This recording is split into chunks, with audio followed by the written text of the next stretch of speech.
Okay, so here we are.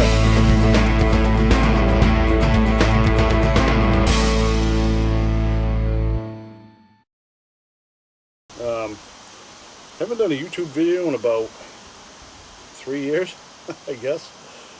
2.5 years, I don't know. I forget what even the last time I did one, but had a lot going on in the last couple of years, 3 years in particular, and got away from doing videos, got a little burned out. But over the last, I don't know, 6 months or so, I've been kind of taking on a few different projects or whatever, and I'm like, yeah, it'd be kind of cool to do a video. This project here, not a project, but this is a new acquisition, I guess, is a better term for it. It's the Eagle FX350 fishing machine. I've been wanting for quite a while, actually, to have some sort of a portable boat system. Now, I say portable boat. There are several different options. Obviously, if you've followed me on Instagram or YouTube, you know that I have a Old Town Predator and a couple of canoes and whatever. But nothing, you know, I wanted something that I could like put in like the bag, throw on top of the roof, and you know drive down the interstate 75 miles an hour and not worry about it. I don't want to deal with a trailer. I did a road trip a couple of years ago that was 8,500 miles, and without a boat or a canoe of any kind, or kayak. And several times I said, "Geez, I wish I had some kind of a boat to get out into these." So about 10 years ago, I had an old ex officio portable kayak that was a good little boat in the sense that, you know, it was like, I think 40 pounds. The pump, the boat, and the pedals, and the PFD went in a pack, and you know packed it out into the remote areas and blew it up and fished. But I didn't particularly care about the material that it was made out of, to be honest with you. Now, I'm not speaking for ex officio because I don't know anything about their product and where they're at now and what they even offer. But I went with Sea Eagle because I like Sea Eagle. I'm familiar a little bit with their other boats, and it's a quality boat. It's extremely strong. This material is extremely strong, and I'm not going to say, let's hope it's fish hook proof. That was the other thing, when you're talking fishing out of an inflatable boat, that automatically, you know, I can see bad things happening with, you know, treble hooks flying around and getting snagged. But this is it's going to take a lot to poke this, I'll tell you that. And it does come with a nice repair kit, which, whatever. Hopefully we won't need I'm sure that. at some point I'll find out just how strong it is, but it's night and day over that ex officio. Nothing against ex officio. I don't know anything about the product, where they're at. Again, I have no affiliation or sponsorship or anything with Sea Eagle. This just happens to be an acquisition, and you know, again, wanted to kind of share it with you in case you or someone you know might be interested in one. And pretty impressed so far, but yet to put it in the water. We'll see what happens. I might flip right over sideways. I don't know. I don't think I will, but right out of the gate, what makes a kayak comfortable and gives you the ability to fish for 6, 7, 8 hours, you know?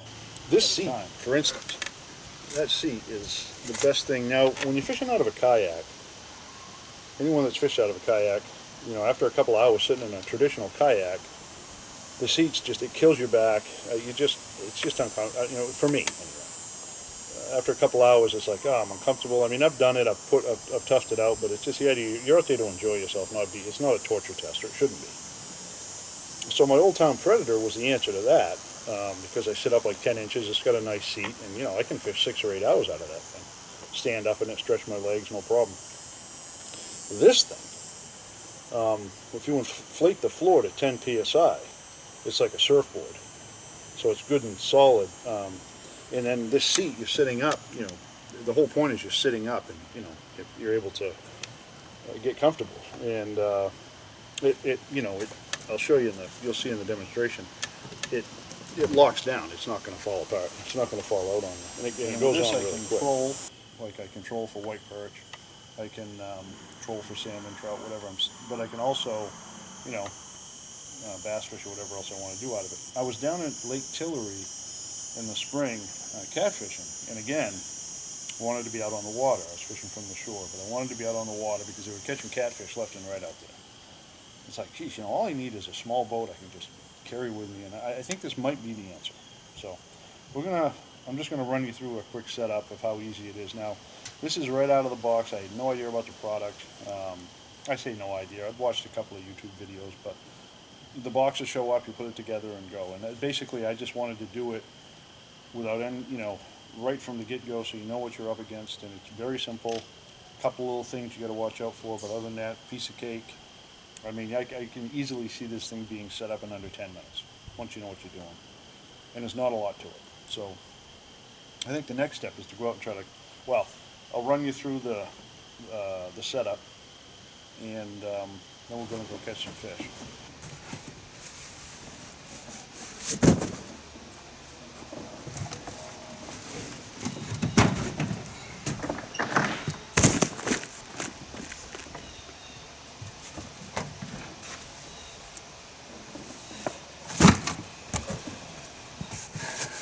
Common sense would say don't open with sharp knife.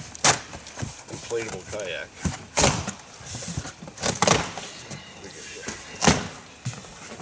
Alright.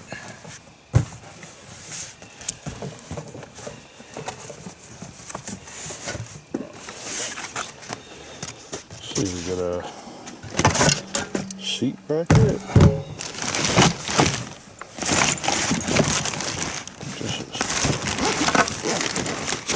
Looks like a pump. Sorts. Rod racks. Rod holders.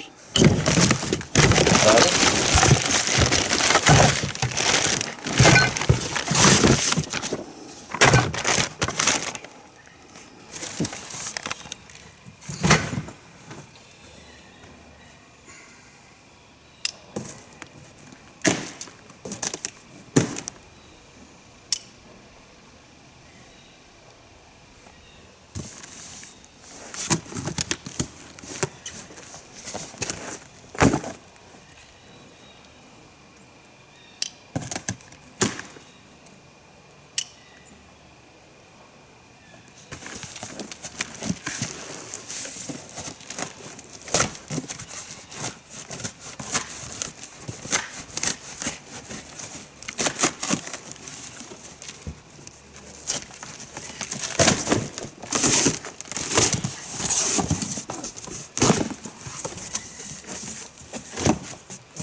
Carrying bag, and a foot pump. Looks like pedals. Probably a repair kit, I'm assuming.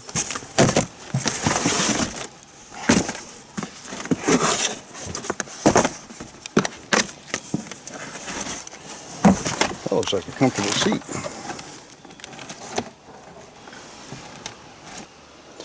Eagle Fishing Explorer 350 FX. Instruction and owner's manual. Read the manual. Do not use air compressor. Unlimited 12-month warranty. Vinyl upholstery 3 years. Mesh upholstery 2 years. Boat seat frames 5 years. Molded seat shells 3 years. Now, the electric pump is an option. 12-volt pump, and it comes in a nice bag with, I'm assuming, the air hose, the electrical hookup, and the pump itself. Oh yeah, and it has a nice little pressure selector on the top, so you can, I think it's 3.5 psi is maximum inflation, so you'd set it for 3.5 or 3 or whatever it is. I'll have to look that up. That is slick. Also comes with the hand pump, which is standard, which I think, I want to say inflation time is 7 minutes, I think, if you read through it. I haven't read through it yet. So this is, again, this is cold. Never done one. Just right out of the box. And, it is what it is. 51 pounds total, which isn't bad, considering my Predator is about 75 or 80. Pretty light, considering the size of it.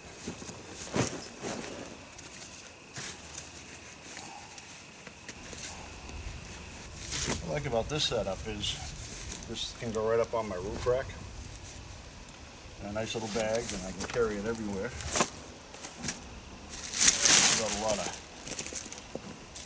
issues. The problem with a full-size kayak is when you're running the interstates cross country, they tend to get blown around and they're kind of heavy and cumbersome. So this is a good alternative to that.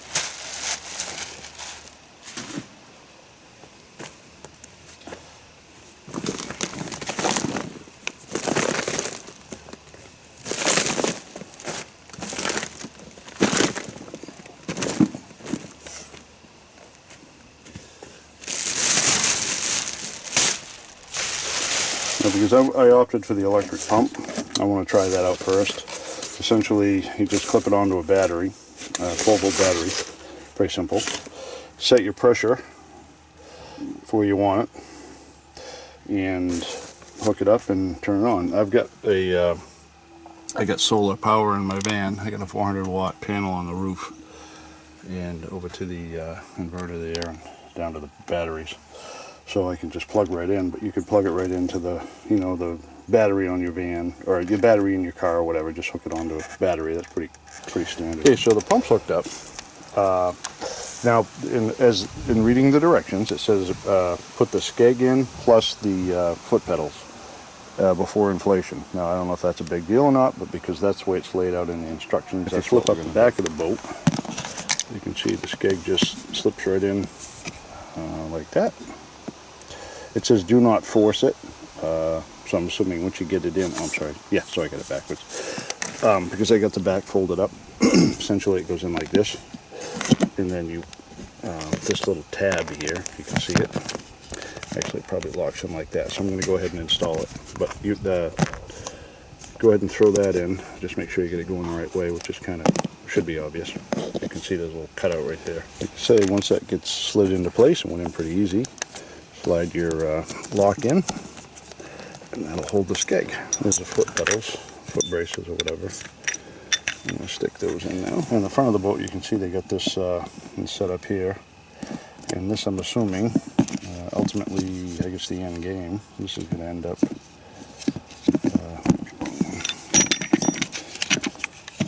like that. There you go. I'll show you when so you can adjust it going into those little notches. It's pretty slick. Yeah, that's kind of slick. You can adjust it like that, I guess. I'll probably know better when I get it inflated.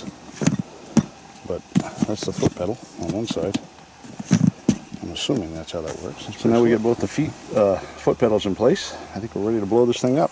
Now the side, they say the side can be, they want 3.2 psi. The floor can be anywhere from 3.2 to 10 psi, and the floor depends on how solid you want the floor. If you want to stand up in it, they're suggesting a higher pressure, but maximum pressure is 10 psi on the floor. And we're going to do the two sides first and see what it looks like. So we come over the pump, we want 3.2, so that's 3.5, I'm saying 3.2 is right about there. And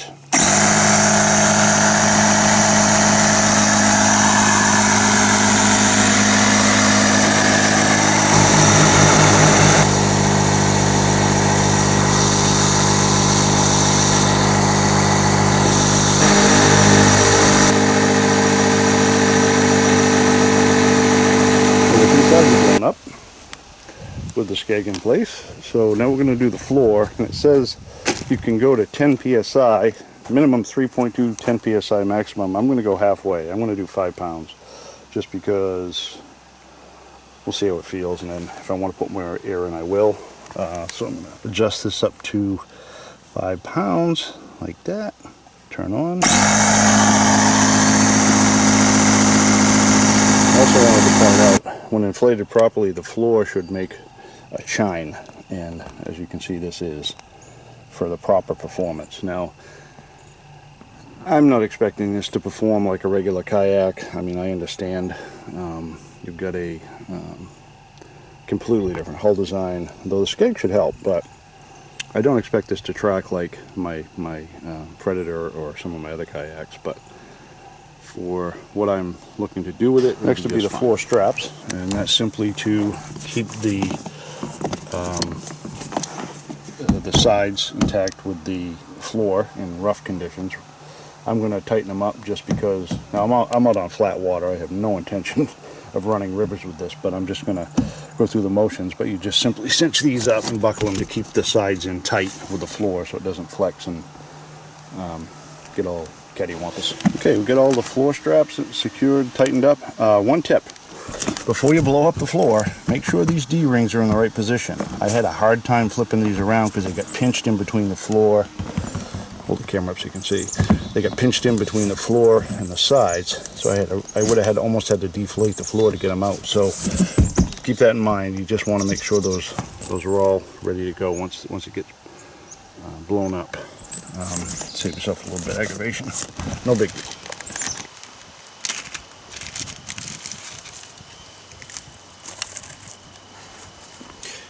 I've assembled the seat on the base. Basically just some stainless steel screws. Pretty straightforward. Almost forgot the rod holders. Regular Scotty rod holders, which I really like. These have the quick release on them. But basically, they go right here. 4 little screws. Obviously this will turn, but they mount right there.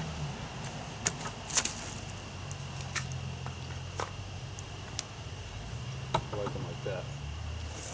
So I'm going to screw those down to get the rod holder installed. The base. Pop that right on. Get yourself a rod holder. Put one on the other side too. Essentially, it goes just like this. Literally sits on top, and then in some fashion, the good news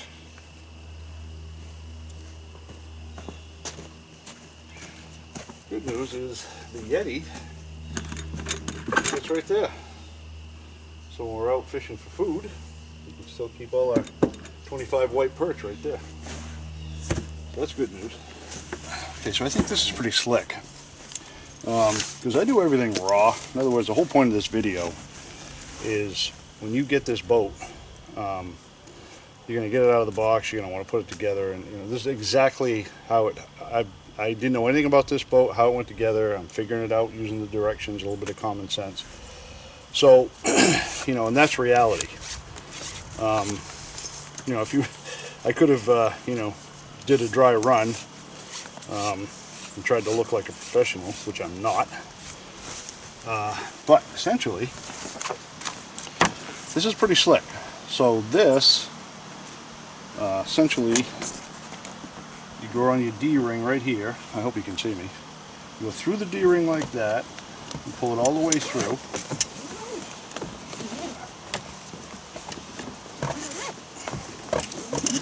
Like that. And assuming they're going to want it to end up, you're going to want your buckle to end up going over the top like that. So the top of the buckle, I think, is going to end up like that. So we get it like this, and then we bring it back. What they're doing, going back through the D-ring like this. Okay, first time, so. I was wondering how this worked. Now it kind of makes a little bit of sense. It really locks it in there. So once you do that, then you go over like this, okay, under here, under your front. Let me take this off so you can see what the hell I'm doing, hopefully. So you come, once you do this is easy enough to figure out too, so you'll have no problem. Because a lot of people are going to say, well, how does that seat stay in place? Which I kind of wondered myself. But what they want you to do is you go, no, I'm sorry, see, here's where, so you you make a bow like this. You go through like that. Okay. Then this goes back through under like this. So you basically pull the bow through, and here's the tag end. And then what you do is you go like this. This side. Okay. Now that locks right in. Okay.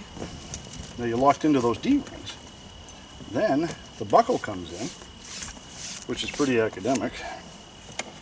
Just cinch it up in the buckle, like so. Now they give you plenty of, I can see I'm going to be cutting this off. Essentially just go like that, your seat's in place. See? We're locked into those, I don't know why we have, anyway. I'll be cutting that off probably right about there and burning it, melting it. Put your rod holder back on. You're good to go. Now the other thing I like about this is that yes, it does pivot, but I can troll, because anybody that watches my videos know I do a lot of trolling for white perch and stuff. So I'll still be able to troll and fish. Or if I just want to keep it out of the way, which is probably the case, boom, like that.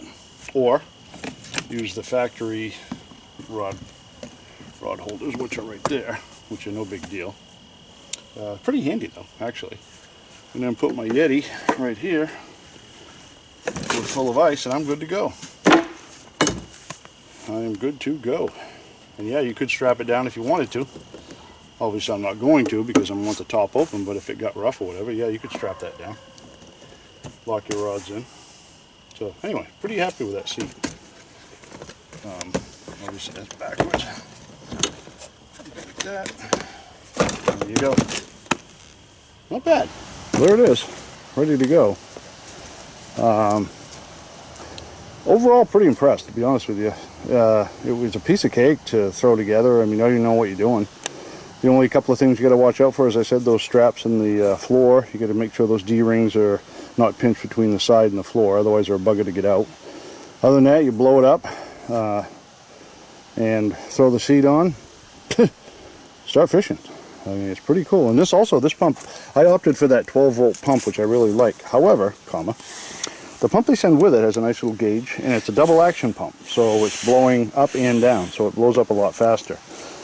Now I think the inflation time on this boat, I believe, is 7 minutes. It's less with the electric pump, but you know, it's nice to have the option. Okay, so first impressions, extremely stable, very stable. So much so that I took my $600 camera and put it on the front of it, just to, I'll be honest with you, I took it out in the water to test it before I put the camera on. But, oh, this thing is solid. Absolutely solid. Very comfortable.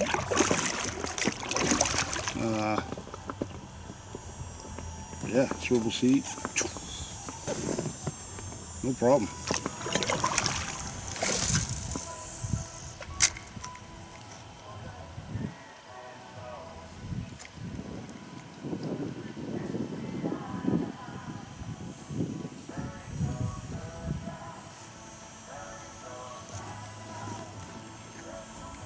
Well, that swivel seat's nice. Oh my god. Okay, spinnerbait's on. Taking drag. You gotta love a fall spinnerbait pattern. Oh, it's a tank. There it comes. Oh, hold on, baby. First fish. I just hope my line's not rotted. Hope the knot holds.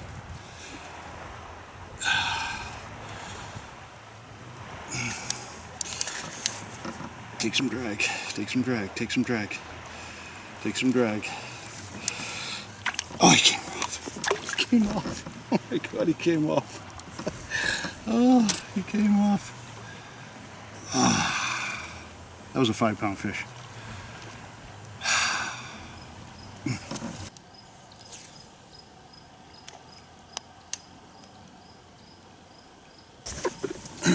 Okay, so after losing that fish, I had to go in and get something to eat and kind of regain my strength, so to speak, and get a little more comfortable. But one thing, I put the skeg in, and 100% night and day.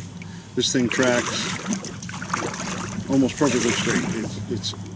It's I can actually do three paddles on one side, or almost.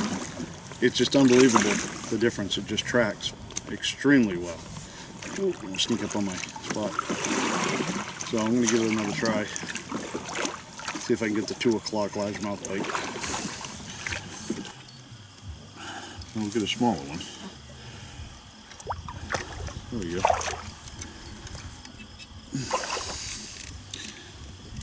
Jesus, boy, they love these weeds.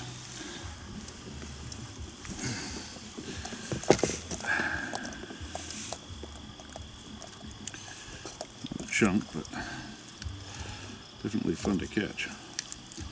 Well, pretty impressed with the sea eagle. You would have been a lot more impressed if you saw that 5-pounder that I lost, but hey, every fish, that's a beautiful fish. You know what I mean? They're all good. The tug is the drug, as they say.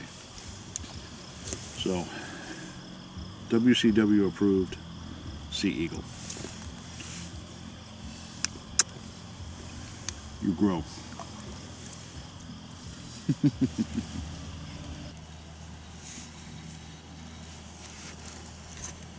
Okay, so first impressions.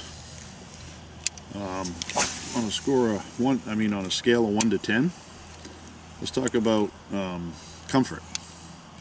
As far as comfort goes, 10. This thing with this seat, with this swivel seat, I can move around. I'm up high. It's like sitting on a seat on a bass boat. Absolutely comfortable. I could do 8 hours in this thing. As far as stability, probably 9 out of 10. It's as stable as my Predator. With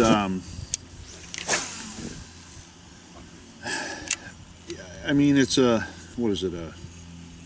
it's a little bit shorter, but it's very stable. I'm not in any.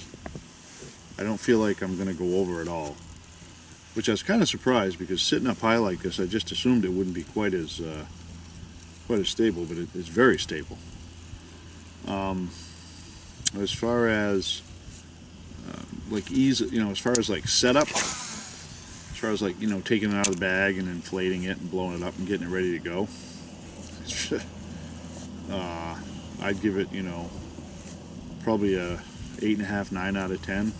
10 being perfect, okay. Realistically, as far as let's just say, okay, is it as quick as a regular kayak? Like my Predator, or let's say any other type of. I keep saying Predator because that's what I have, but let's just say a regular kayak. Obviously, you can unload that off your truck and be fishing a little bit quicker than you can setting this up. So, all right, there's a little bit of not disadvantage, but you got to allow yourself, probably 15 minutes, realistically, 15-20 minutes of setup time, depending on how quick you want to work. But I could have this thing, in all honesty, I bet I could have this thing up and ready to go in 15-20 minutes, easy, with the electric pump, once you get it set up. So that's a little better, quite a bit actually, a lot easier than I thought it was going to be. I can't really talk about durability because this is the first time I've ever used it. But from what I've read and what I understand, and as long as you don't leave them sitting out in the sun, they can last a long time if it's taken care of like anything else. I've heard if you don't take care of it, it'll last 5 years. Now, this is just what I've heard. It'll last 5 years. If you do take care of it, it can last up to 20 years. Now, I don't know how accurate that is, but realistically, how often are you going to use it? 3 or 4 times a year? Are you going to use it like every day of the summer? I don't know. And again, take it for what it is. In other words, this is a portable boat, not to be confused with a porta boat, which is another story, which is I'll kind of touch on that. My 10th grade English teacher used to sell porta boats. And if you're not familiar with what that is, that's a folding boat. It folds up, and pretty cool little setup. Ironically, well, I don't know if it's ironic is the right word to use, most misused word in the English dictionary, but he had a camp on this lake. The guy that used to sell porta boats used to have a camp on this lake. I'm not going to tell you where I am, but it's kind of funny. But anyway, great guy, great teacher, God rest his soul. He's inspired me to do a lot, even unintentionally. He has no idea the impact he had on my life to this day. So anyway, okay, back on track. For something that you want to like throw in your car, throw in your van, throw on the roof of your car, and take with you, you know, as you travel, wherever you go, across the country, across the world, this is a great setup. Now, if I have a camp or a permanent home base, obviously I'll probably stick with a ready, a standard type kayak, whether it's a Old Town Jackson, or whatever turns your crank. I mean, that's personal preference. Again, I'm not affiliated with anyone, so I'm just telling you what works for me. But this is a pretty cool setup. I'm pretty happy. It took me about 2 years to make my mind up. Oh, you son of a gun. Nope. A couple more little features to point out. This is a nice little tape measure on the side. It goes up to 40 inches. I'd love to catch a 40-inch fish out of this boat. Also, the rod holders front and rear. Kind of cool. They're factory. You put your rods down through the top like that, and it's kind of neat. I'll show you how that works. This is kind of gimmicky. You're supposed to. These are for hanging fishing lures. I would never do that. Personally, would never do that. I would never have a treble hook hanging in midair. That is just a trip to the emergency room, in my opinion. But to each his own. It's got a pretty tough snout on it and stern. I should say bow and stern. But the way these rod holders work, if you come over, you just basically do this. Apologize for the horrendous camera work. But you can, now the only issue with that, in my opinion, is as you're casting, if you're not paying attention, you're gonna get hooked. So I like them. I'd rather use these rod holders like that. Just works better for me, but you can do this. It's designed to hold 3 in the front, 3 in the back, so I don't know why anyone would want 3 rod holders. I mean 6 rods in a kayak, but whatever, to each his own. What I say, it's a free country. Very, very happy with this. Very happy with this boat.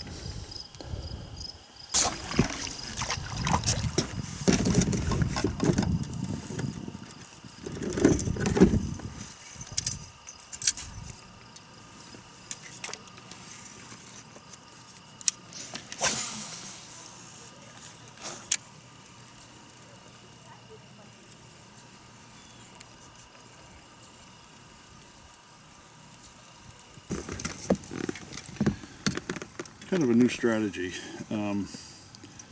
Basically throwing a rubber worm out.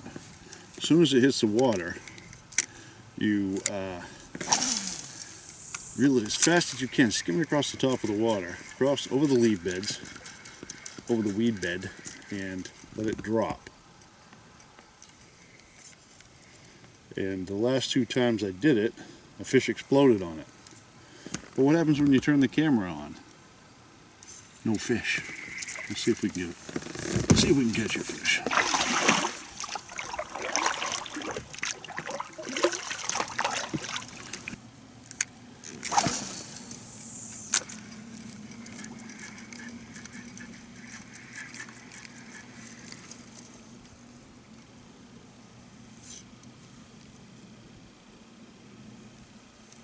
Cannot catch a fish to save my life.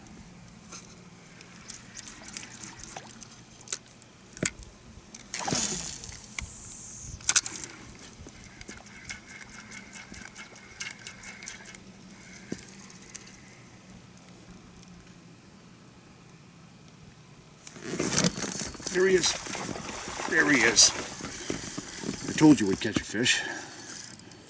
All you gotta do is get it to the boat.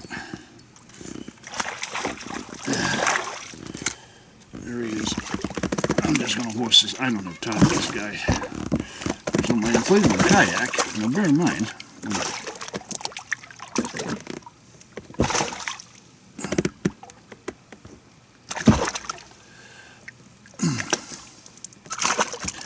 it's a good hook set. But I can't see what the hell I'm doing. Oh yeah. Told you we'd do it. That was a good hook set, finally. So you throw the worm out onto the lily pads and you just start snapping it and snapping it. Next thing you know, boom, there it is.